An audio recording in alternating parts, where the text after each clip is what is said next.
42 days, just 6 weeks to go before the election. Surrogates for both presidential campaigns holding events today in Northeast Wisconsin. All this to attract those undecided voters out there in this key battleground state.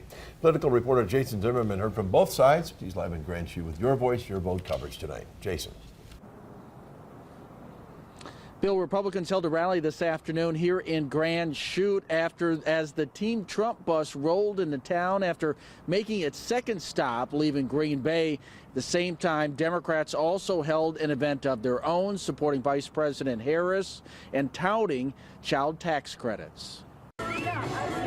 While Donald Trump wasn't on board the bus, several surrogates, including members of Congress supporting his campaign, made stops in Grand Chute and Green Bay, focusing heavily on the issues involving illegal immigration. If we don't stop this, the victimization of the American people are going to continue because Kamala Harris and Joe Biden aren't putting the American people first. They're not doing it. Under Donald Trump, what did we have?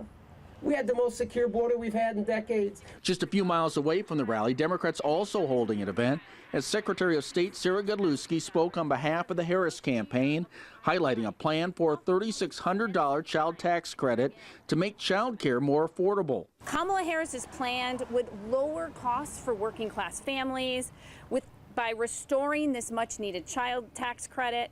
So parents actually have more money to spend on food and child care and other necessities. Both sides also trading personal attacks against their opponent, especially on the issue of taxes and inflation. President Trump loves to talk about his record from his 4 years in the White House.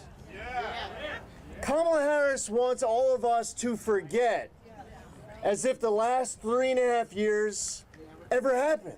I can tell you, Wisconsinites will not forget that Donald Trump used his time in office to cut taxes to the ultra wealthy and corporations, and we don't want to go back to those days.